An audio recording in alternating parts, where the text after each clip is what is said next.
Tyree Do Great, the one and only. Bow. Right now we have this video I'm very interested in. The title is Three Wars to Complete the Bankers Reset. Oh yeah, so we already know this is going to touch on some good stuff here. So let's get this queued up. Sooner than later, Jack. Yeah.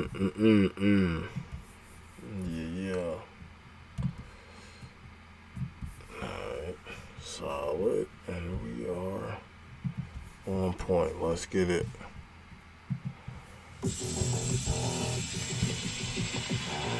Oh, you know that track. The Russian Foreign Ministry is claiming that the U.S. and Russia are now in a hot phase of the war and implores the U.S. to resume some kind of dialogue. But NATO is not. Off top, I'm just going to say that's something that everybody should know. You know what I mean? Because if we are in a conflict and one side is just letting it know, hey fam, we in a hot phase of a war with these cats over here, but the other side is just like, oh yeah, no, we're just supporting them, we're sending them aid. So the populace here in the States are just thinking, oh, we're just sending money aid and maybe some too many missiles and more offensive than defense. That's what's on the mind. That's on the debate, if there is one, as opposed to these cats saying, nah, I don't care how y'all interpret your aid. This is a real war. It's on. So then, but even just looking at the same issue just through those two different lenses changes your perspective on everything else. So if you're looking at it just like they just said, like we're in a hot war, and then you look at all the recent events in the past 3 months in the U.S. with all the catastrophes from oil, toxic spills, multiple factories blowing up, just boom, you know what I mean, food processing plants. But if you look at that through the lens of, oh, we're in a hot war, well, then it looks more like we're under attack, as opposed to if you're looking at this issue in Ukraine as, oh, we're just sending aid, and oh, maybe we're just spending too much money over there, and we need infrastructure over here. See, that second one could be very misleading because it acknowledges the issue, but it gives you a false angle at it. So you're going to put your energy, you think you're aiming at the issue that's causing it, but you're just going to lose it all, which is, the point of politics, in my opinion. Interested in peace talks. The UK is sending depleted uranium, and the US is continuing its biolabs program in Ukraine. The largest military air exercise in NATO history is scheduled for this summer. They have to call it an exercise, otherwise NATO would have to admit that they are at war with Russia. Starting next month, thousands of NATO troops will create a united front in Europe against Russia. The U.S. has been exposed for destroying the Nord Stream 2 pipeline, and America's facade of a moral high ground is quickly fading. The Pentagon leak. I will say it's only fading in the eyes of the populace here in America, because I believe the rest of the world has since seen what America, in the sense of the government and the war machine, is all about.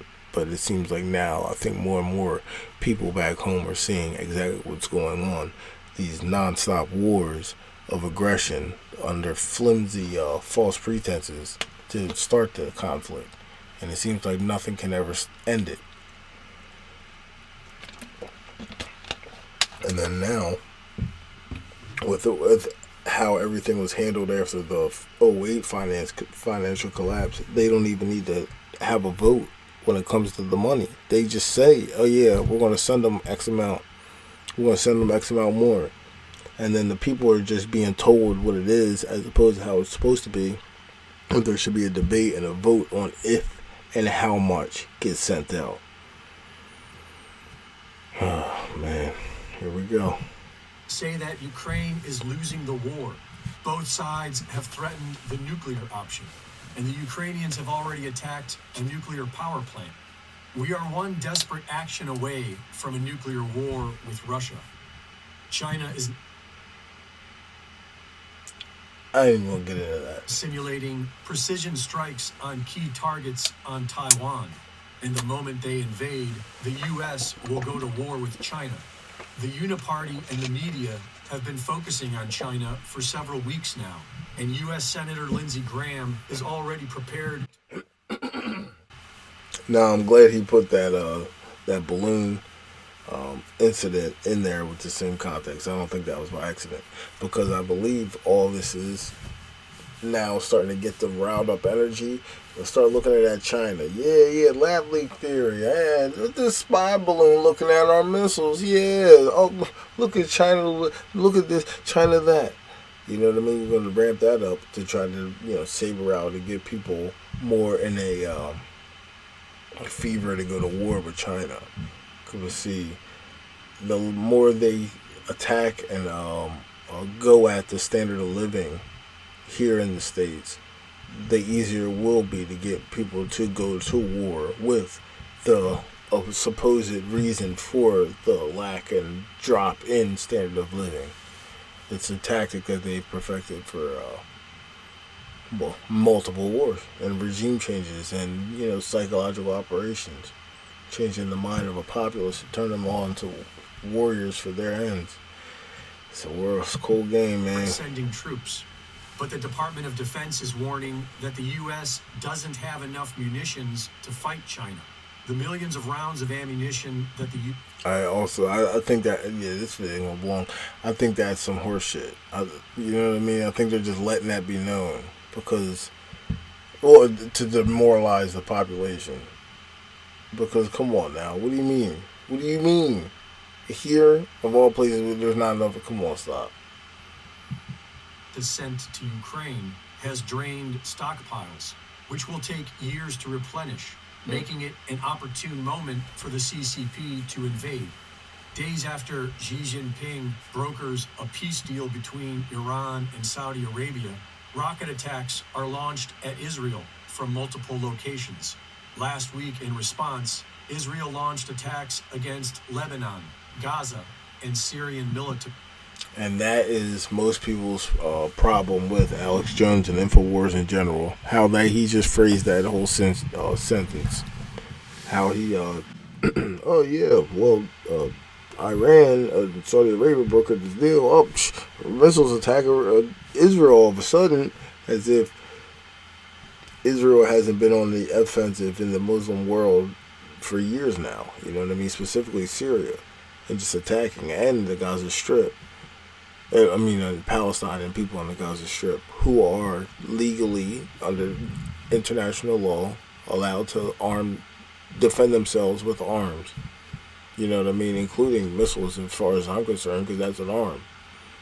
But the way they just phrased it to make it look like, look, guys, they're even messing with Israel now. So you can't, man, these cats is funny money, man. These cats is funny money. Targets. The Jerusalem Post is calling it a multi-front Middle East war against Israel and claim that Iran is behind the attacks. Israel has been calling up battalions of reservists. The Iranians are reportedly preparing to attack Israeli ships sailing through the Persian Gulf and the Arabian Sea. Last week, the U.S. deployed a submarine with a Tomahawk missile payload to support Israel. If Israel goes to war with Iran, the U.S. will be involved. The U.S. is looking at 3 different theaters of war. They've already depleted their munitions in their losing proxy war with Russia. And they've depleted their military with clot shots and tranny psyops. Meanwhile, the Bank for International Settlements, or BIS, is preparing for a one-world digital currency. The BIS was created in 1930 to centralize the central banks. That's the big bank of them all. That's the center of power of where that's the center of power of the world, and that's what runs the show, the BIS. You know what I mean? So when they say, "Oh, this country's a superpower," and this is a rising superpower, and "Oh, this is the third world," and "Oh, if only they had a better culture in this country, they would be able to pick themselves up out of bullshit." Oh, but we're superior because, and then people get caught up in all that national fever and all that's bunk. Because these cats right here is who decides who's the winners and who's the losers. And right now they decide the U.S. needs to be is due for some losing, and they're pumping up Russia and China. This war is not meant to be won. It's meant to bankrupt this country. So buckle up, because it's about to go left. Whatever you've been used to is not what's coming up. I don't know when it's going to really impact you, but it's going to impact you in the next 10 years, I'd say. And that may seem like a long time, but it could also get it cracking in the next week, and you can feel it in the next 2 weeks. I don't know. I can't call it, but these cats is the bankers. What? They don't get investigated. They can't be investigated. So just let that sink in. And anything that any military has, come on now. That's all it was. Project Icebreaker is the BIS plan to control all international transactions between central bank digital currencies, similar to what FedNow is planning to do in America on the national level. The decisions being made by the big banks for the economic reset are hugely unpopular with the awakening masses. But these criminal big banks have 3 catastrophic wars to launch as smokescreens while they eliminate their opposition and write the history books of tomorrow. Reporting for InfoWars, this is Greg Reese. Narrative. Why not just jail the people? Why not just fine the people? Why not just, let the people be however they feel they want to be? Because it's all about the narrative. They need to control the narrative. And as long as you're over there challenging the narrative, even if there's only 4 people listening to you, because if each of those 4 people have at least 5 people listening to them, and so on and so forth, that influence over time spreads, and it gets to the point where they lose control. So now they're tightening their grip. So they got to control the narrative by any means. So let it be what it is. Take from that what you will. But for those that know, you already know.